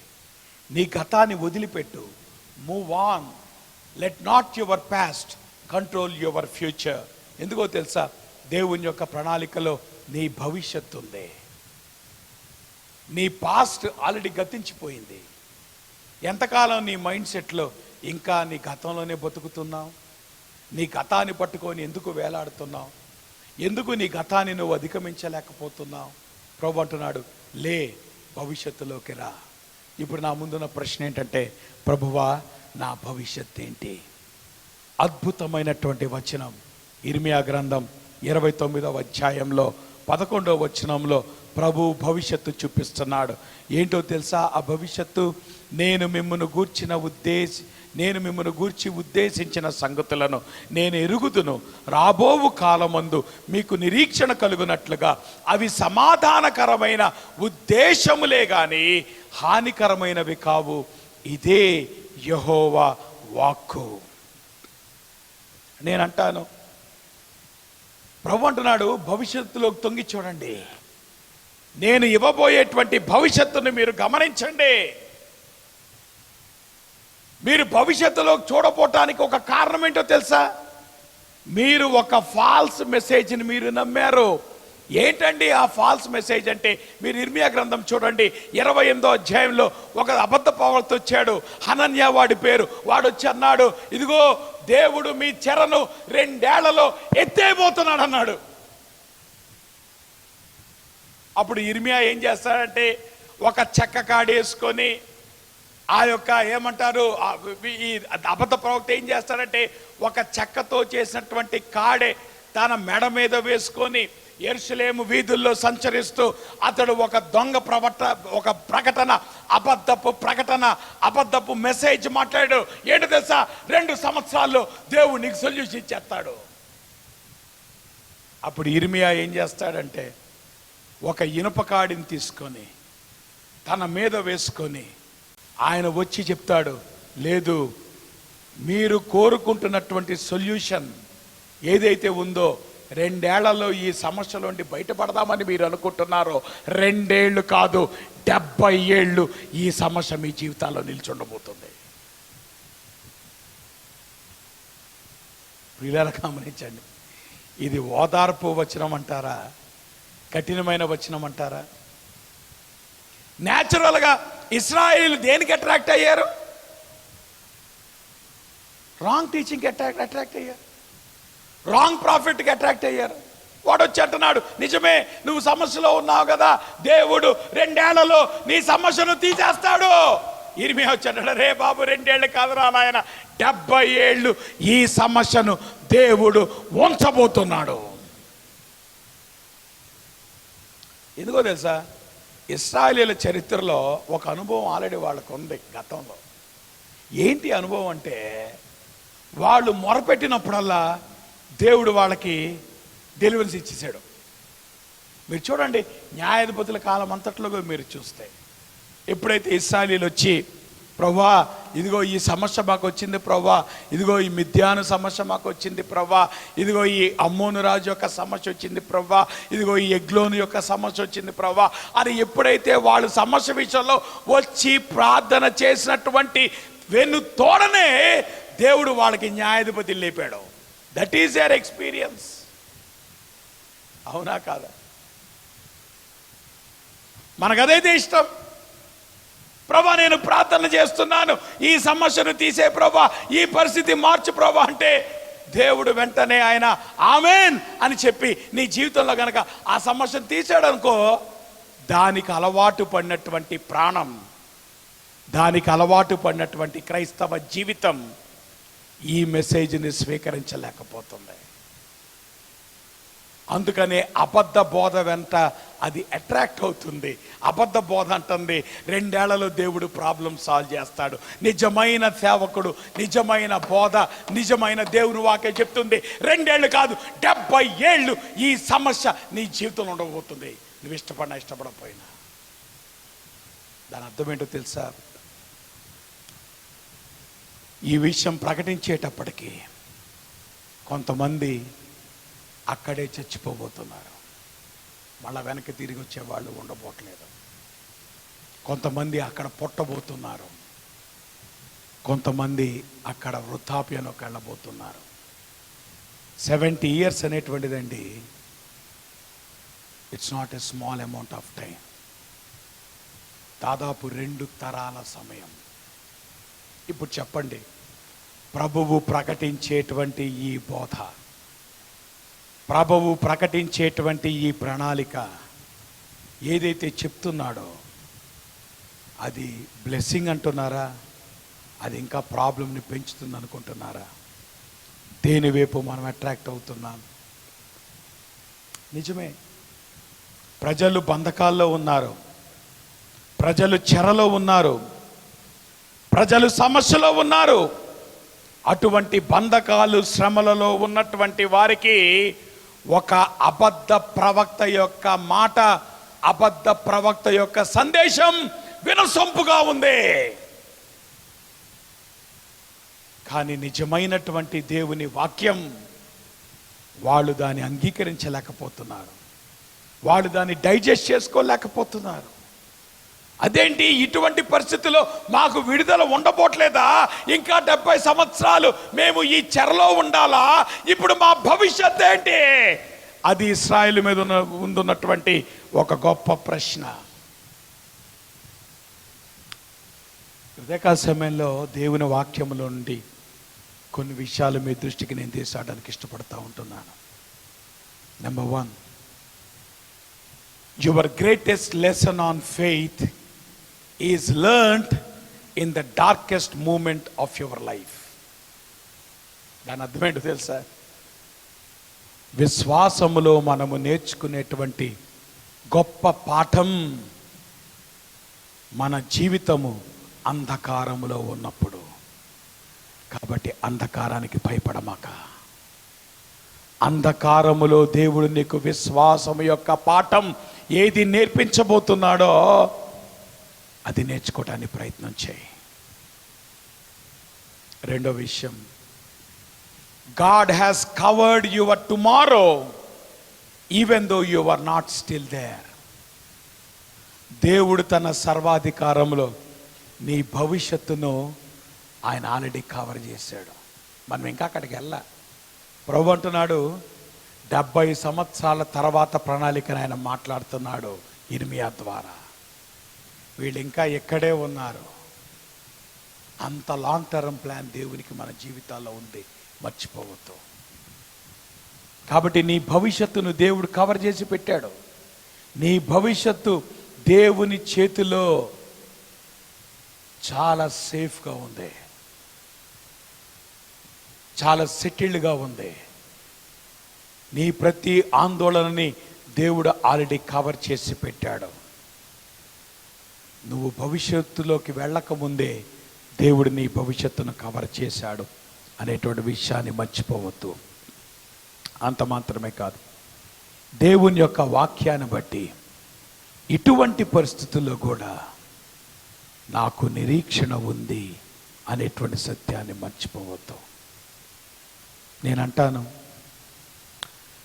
దేవుని యొక్క ప్రణాళిక ఎంత గొప్పదంటే, ఈ 29వ అధ్యాయం గనక మనం చదివి తర్వాత 70 సంవత్సరాల చెరకాలాన్ని గనక మనం స్టడీ చేస్తే దేవుడు చెప్పింది అక్షర సత్యం అనేటువంటి విషయాన్ని మీ దృష్టికి నేను తీసుకొస్తాను. నేనంటాను, దేవుని యొక్క ప్రణాళికలో there is an immediate blessing.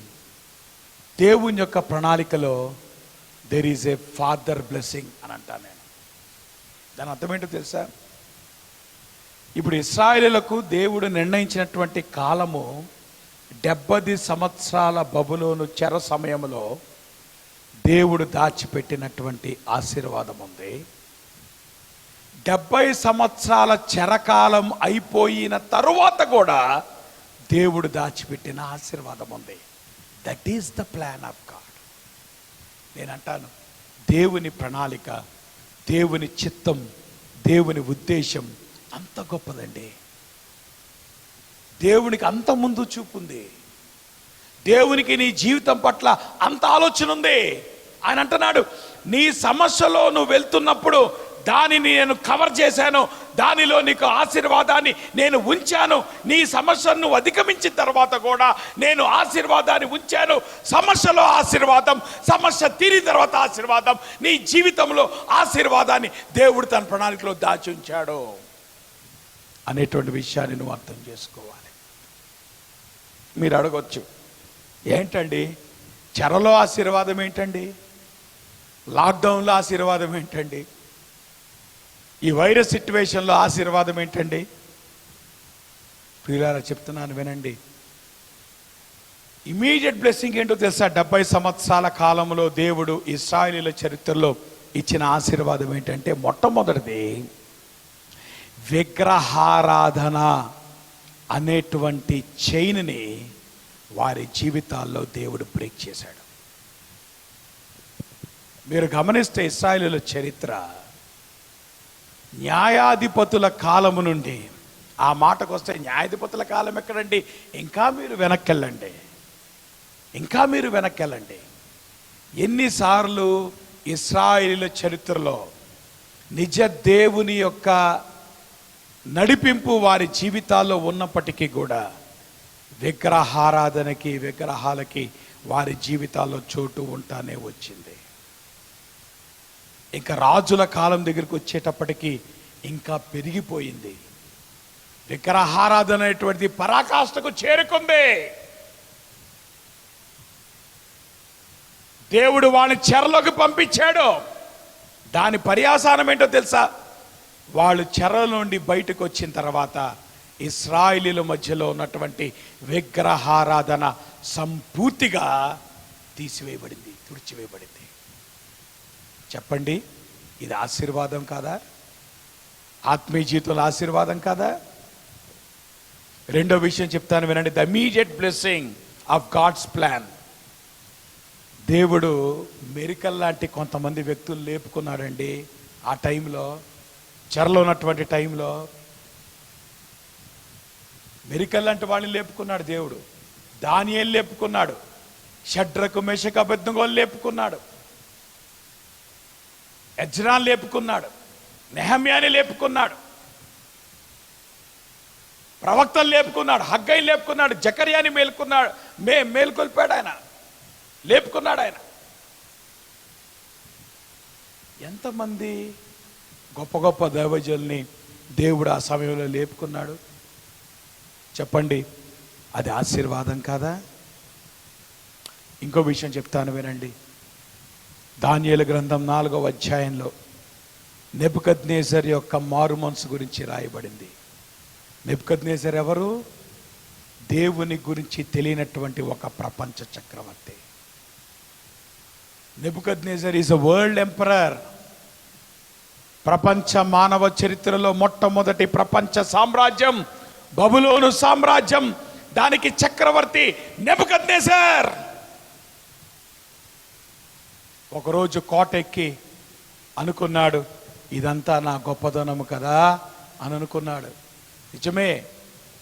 ఆ మాటకొస్తే మీరు ancient 7 wonders of the world గనక మీరు గమనిస్తే, the hanging gardens of Babylon ఎవరి హయంలో నిర్మించబడింది?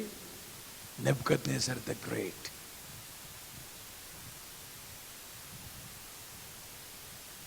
నెబుకద్నెజర్ ఆ యొక్క కోటనెక్కి అంటున్నాడు, ఇదంతా నేను చేసింది కదా.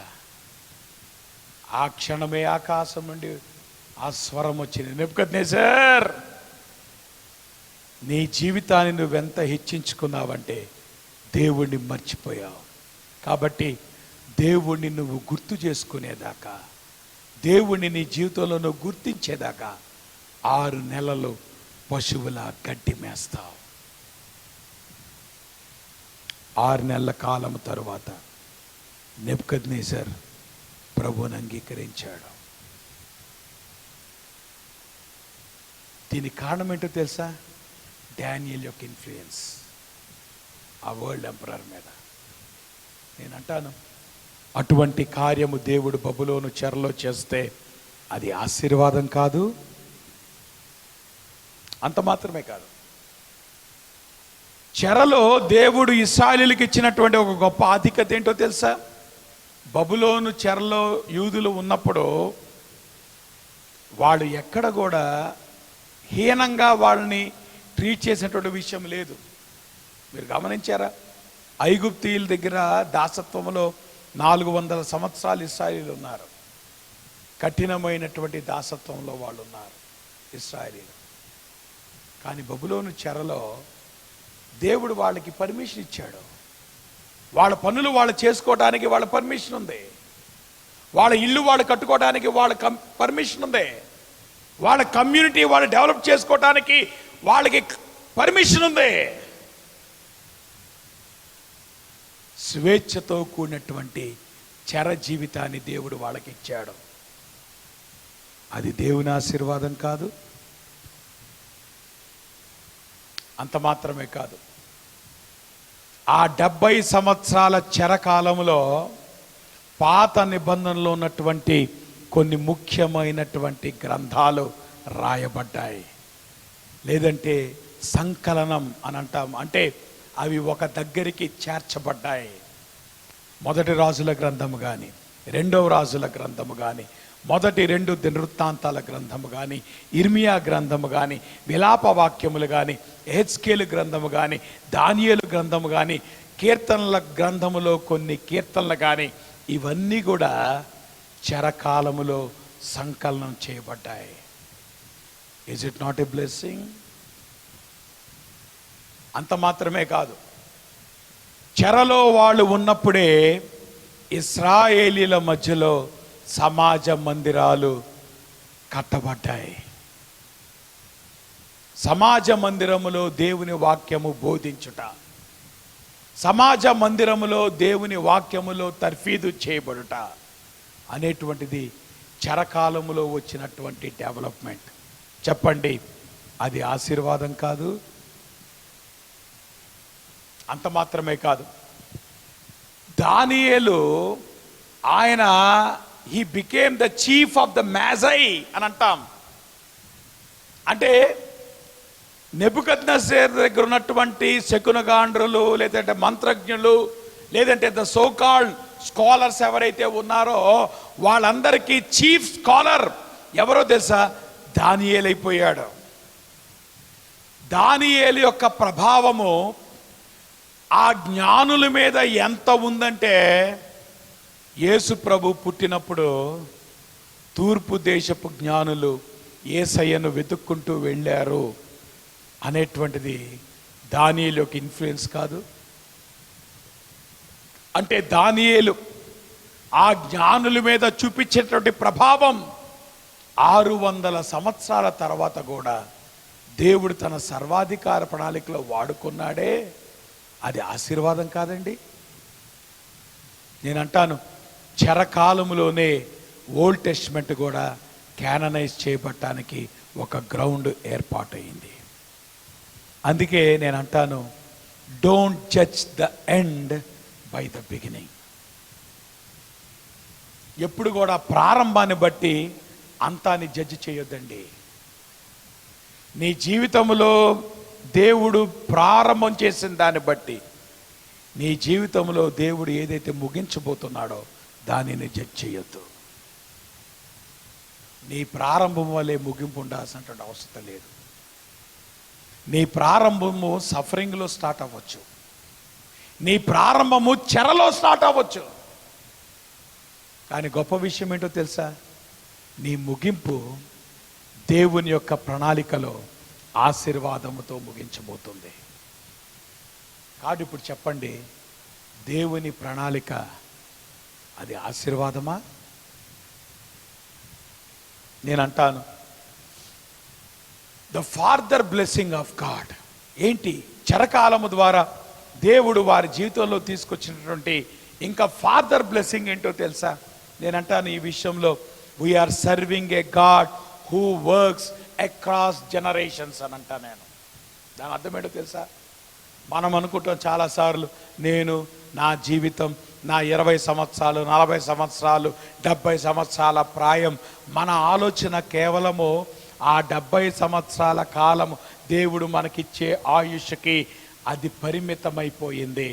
కానీ మనము సేవించేటువంటి దేవుడు తరాల్లో పనిచేస్తాడు. హీ వర్క్స్ అక్రాస్ జనరేషన్స్ అనేటువంటి విషయాన్ని మర్చిపోవద్దు. ఆ మాటకు వస్తే నేను అంటాను, ఇన్ని తరాలలో నువ్వు నేను ఒక చిన్న భాగం. ఆ కంటిన్యూటీ దేవుడు మన జీవితాల్లో ఉంచుతాడు. మన ప్రభావము, మన జీవితము, మనము చేసే పరిచర్య, మనము దేవుని కోసం జీవించేటువంటి జీవితం అది అక్రాస్ జనరేషన్స్ ప్రభావితం చేయబోతుంది అనేటువంటి సత్యాన్ని అంగీకరించాలి ప్రియులారా. నేను అంటాను, so many times we have very much limited view of God. దేవుని గురించి మనకి ఎంత చిన్న ఆలోచన ఉందో. నీ కళ్ళను పైకెత్తు, దేవుని యొక్క గొప్పతనాన్ని గుర్తించు, దేవుని యొక్క సర్వాధికారాన్ని గుర్తించు, దేవుడు ఎంత గొప్పవాడో గుర్తించు. దేవుడు అక్రాస్ జనరేషన్స్ పని చేస్తాడు. నీవు నేను దానిలో చిన్న భాగం అనేటువంటి విషయాన్ని మర్చిపోవద్దు. ఎందుకు ఈ మాట అంటున్నాను తెలుసా? ఆ 70 సంవత్సరాల కాలము తరువాత వచ్చేటువంటి 3 ఆశీర్వాదాల్ని దేవుడు హైలైట్ చేశాడు. నేను ఆల్రెడీ 70 సంవత్సరాల కాలంలో వచ్చినటువంటి కొన్ని ఆశీర్వాదాలు మీకు నేను జ్ఞాపకం చేశాను.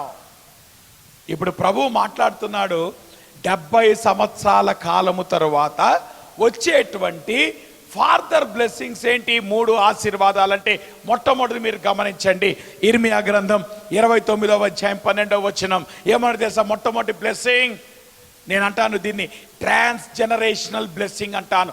అంటే తరాల్ని దాటినటువంటి దేవుని యొక్క ఆశీర్వాదం. మొట్టమొదటి ఏంటో తెలుసా?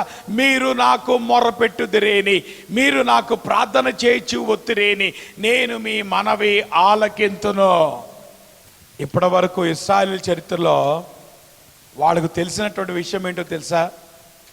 దేవుని దగ్గరికి వాళ్ళు వెళ్ళాలంటే వాళ్ళకు ఒక మీడియేటర్ కావాలి, ఒక ప్రధాన యాజకుడు కావాలి, వాళ్ళ పక్షంగా ప్రార్థన చేసేటువంటి ఒక ప్రధాన యాజకుడు కావాలి, వాళ్ళ పక్షంగా బలి అర్పించేటువంటి ఒక ప్రధాన యాజకుడు కావాలి. ఇప్పుడు ప్రభు అంటున్నాడు, ఒక ట్రాన్స్ జనరేషనల్ బ్లెస్సింగ్ దేవుడు ఏమవుతున్నాడు తెలుసా? ఇక నుండి మీకు ఒక మీడియేటర్ యొక్క అవసరం లేదు. యేసుక్రీస్తులో ఆయన చేసినటువంటి గొప్ప మధ్యవర్తిత్వం ఏంటో తెలుసా? ఈరోజు యేసు నామములో నువ్వు నేను చేసే ప్రతి ప్రార్థనకి జవాబు పరలోకం నుండి వస్తుంది. ఇప్పుడు నీ కోసం వేరే వాడు ప్రార్థన చేయాల్సిన అవసరం లేదు. You can pray to God directly. దేవునికి నువ్వు ప్రార్థన చేసేటువంటి ఒక గొప్ప విషయం. 2వ ఆశీర్వాదం చూడండి, అంటున్నాడు 13వ వచనంలో, మీరు నన్ను వెతికిన ఎడల, పూర్ణ మనసుతో నన్ను గూర్చి విచారణ చేసిన ఎడల మీరు నన్ను కనుగొందురు. ప్రభు అంటున్నాడు, మీరు నన్ను వెతికితే నేను మీకు దొరుకుతాను. దాని అర్థం ఏంటో తెలుసా?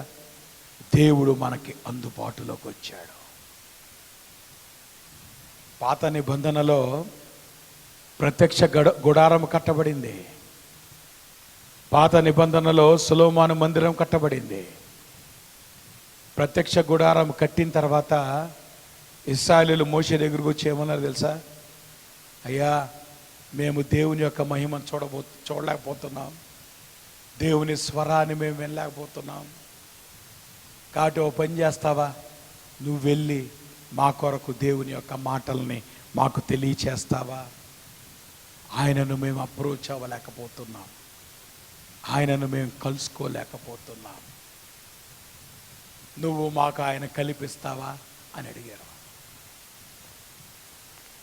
ఇప్పుడు ప్రభు అంటున్నాడు ఇర్మియా గ్రంథంలో, లేదు లేదు లేదు, ఒక సమయం రాబోతుంది. If you want to find me, I will be found.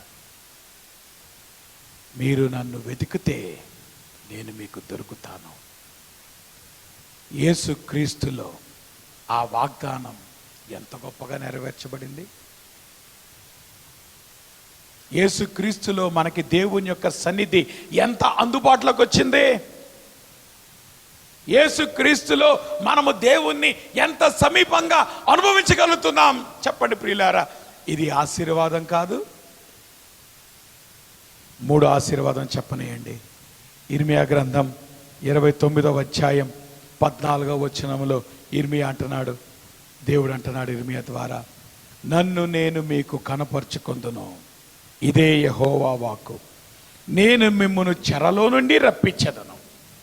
ఇప్పుడు మీరు గమనించండి, ఈ వచనంలో దేవుడు రెండు ఆస్పెక్ట్స్ గురించి మాట్లాడుతున్నాడు.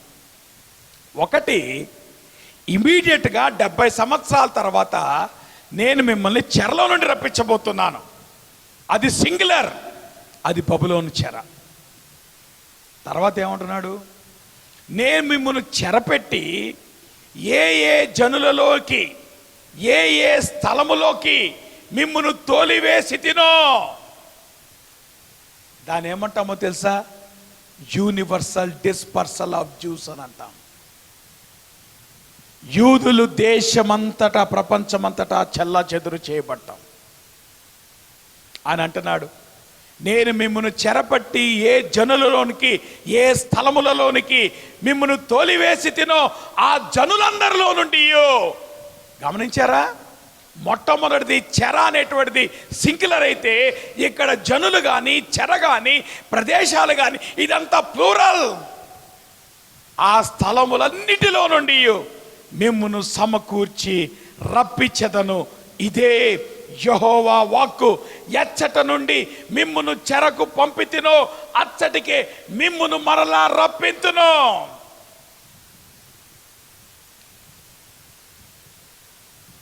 ఈ బ్లెస్సింగ్ ఎప్పుడు వచ్చింది ఇశ్రాయేలులకి? ప్రియులారా గమనించండి, ఈ శతాబ్దంలోనే వచ్చింది.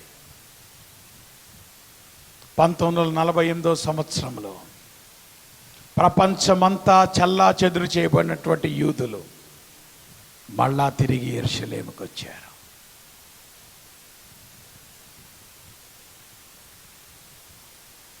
ఇక్కడ ప్రభువు మాట్లాడిన బబులోను చెర మాత్రమే కాదు, బబులోను చెరలో ఉండి 70 సంవత్సరాల తర్వాత దేవుడు రప్పించబోతున్నాడు.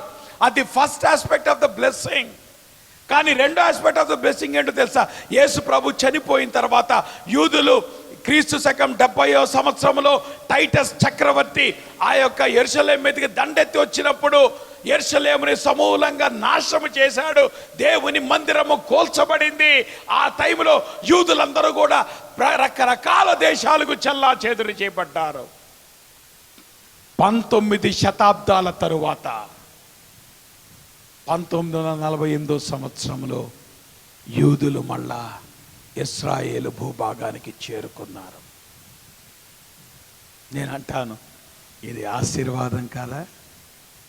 ఇప్పుడు చెప్పండి, దేవుని ప్రణాళిక ఉన్నటువంటి ఏజ్ ఎంత ఆలోచించండి. ఒక పార్ట్ ఆఫ్ ద ప్లాన్ ఏమో ప్రభు అన్నాడు, I have a plan for 70 years. ఇంకో పార్ట్ ఆఫ్ ద ప్లాన్ ఏంటో తెలుసా?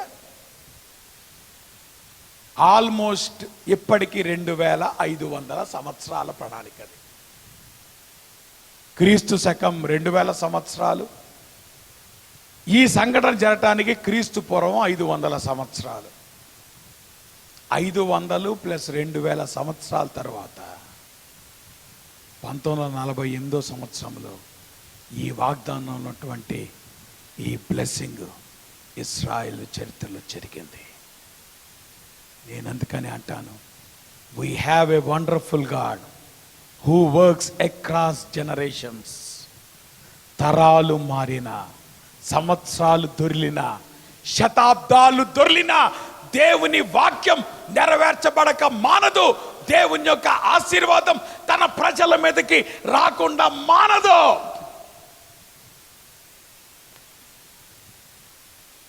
ఇప్పుడు చెప్పండి, ఇటువంటి దేవుని ప్రణాళిక మన జీవితాన్ని ఎందుకు అప్పగించుకోలేం మనం?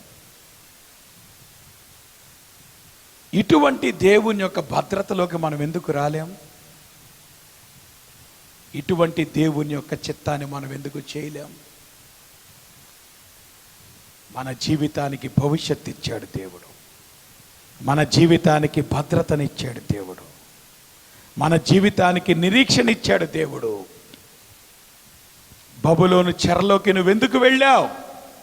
ఆలోచించు. దేవుడు ఏ విషయాల్లో నువ్వు ఎదగాలని కోరుకుంటున్నాడు ఆలోచించు.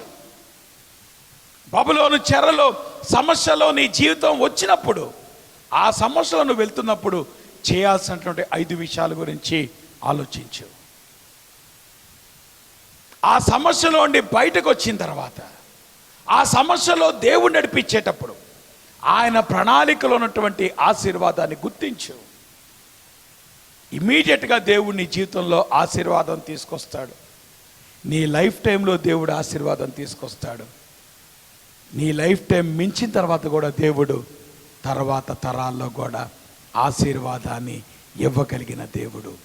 అందుకే ప్రభు ఇర్మియాతో అంటున్నాడు 11వ వచనంలో, నేను మిమ్మల్ని గూర్చిన ఉద్దేశించిన సంగతులను నేను ఎరుగుతును, రాబోవు కాలమందు మీకు నిరీక్షణ కలుగునట్లుగా అవి సమాధానకరమైన ఉద్దేశములే కానీ హానికరమైన ఉద్దేశములు ఎంతటికీ కావు. ఇటువంటి ప్రేమ కలిగినటువంటి, కరుణ చూపించేటువంటి, తరాలకి వెంబడి తరాల్లో ఆశీర్వదించేటువంటి సర్వాధికారి అయినటువంటి దేవునికి మన జీవితాన్ని అప్పగించుకుందామా? దేవుడు మనల్ని ఉంచినటువంటి ఈ ప్రజెంట్ సిట్యువేషన్లో మన బాధ్యతను మనం నెరవేరుద్దామా? దేవుని యొక్క ప్రణాళికను, దేవుని యొక్క వాగ్దానాన్ని మనం దృష్టిలో ఉంచుకొని మన భవిష్యత్తు వైపు మనం పరిగెడదామా? గతాన్ని వదిలిపెడదాం. గతం యొక్క కోణంలో భవిష్యత్తును చూడద్దు. నీ గతము కంటే నీ భవిష్యత్తు గొప్పది. దేవుడు ఇంకా మించిన ఆశీర్వాదాన్ని నీ జీవితానికి ఇవ్వడానికి ఇష్టపడుతున్నాడు. Are you ready to receive that? ప్రార్థన చేసుకుందాం. ప్రేంగలిన్ మా ప్రభా, మీ యొక్క పరిశుద్ధ నామానికి స్తుతులు, స్తోత్రాలు, వందనాలు. ఉదయకాల సమయంలో నీ పాద సంధికి వస్తూ ఉంటున్నాం. నీ వాక్యం ద్వారా మీరు మాతో మాట్లాడి ఉండగా నీ సర్వాధికార ప్రణాళికలను బట్టి మా జీవితాల్లో ప్రభా నీవు ఎంత కృప చూపించే దేవుడువో, ఎంత మా గురించి ఆలోచించేటువంటి దేవుడువో. మేము కేవలం మా గతంలో మేము లాక్డౌన్ అయిపోతున్నాం, మా ప్రస్తుతంలో మేము నిరుత్సాహంలో మేము లాక్డౌన్ అయిపోతున్నాం. మమ్మల్ని విడిపించండి. మా గతం నుండి మీరు మమ్మల్ని విడిపించండి. మా నిరుత్సాహకరమైనటువంటి పరిస్థితి నుండి మీరు మమ్మల్ని విడిపించండి. ఈవెన్ ఇటువంటి విపత్కర సమయాల్లో కూడా మా జీవితాల్లో మీరు ఏమి చేయబోతున్నారో దాని కొరకు మీరు మమ్మల్ని ప్రిపేర్ చేయండి. దానికి మేము సెన్సిటివ్గా ఉండటానికి మీరు కృప చూపించండి. ఈ వాక్యం వింటున్న ప్రతి కుటుంబాన్ని మీరు దీవించండి. ఇంకా ఎవరికైతే రక్షణ లేదో వారికి మీ రక్షణ మీరు దయచేయండి. రక్షించబడినటువంటి వారు నీ మీద ప్రభా నూతనమైనటువంటి భరోసాతో నీ చిత్తానికి లోబడి నీ యొక్క ఆశీర్వాదాన్ని పొందుకోవటానికి మీరు కృప చూపించమని ప్రార్థన చేస్తూ ఉంటున్నాను. అనారోగ్యంగా ఉన్నటువంటి వారికి విడుదల మీరు దయచేయండి. మీ రక్షణ, మీ భద్రత ప్రతి కుటుంబానికి మీరు దయచేసి తిరిగి మీ సన్నిధిలో మేము కూడుకొని పర్యంతం మీ కృపాక్షేమం మాతో ఉంచమని యేసు నామంలో ప్రార్థిస్తూ ఉన్నాం తండ్రి. మన తండ్రి అయిన దేవుని యొక్క ప్రేమయు, కుమారుడు యేసుక్రీస్తు వారికి కృపయు, పరిశుద్ధాత్మ యొక్క అన్యోన్య సహవాసం ఇప్పుడు మనకు సదాకాలము తోడయండి. ఆయన రాకడ పర్యంతము భద్రపరిచి నడిపించునుగాక. ఆమేన్. మా అందరికీ వందనాలు. God bless you. తిరిగి బుధవారం రాత్రి 7 గంటలకి దేవుని వాక్యం ప్రకటించబడుతుంది. ప్రభు మిమ్మల్ని దీవించునుగాక.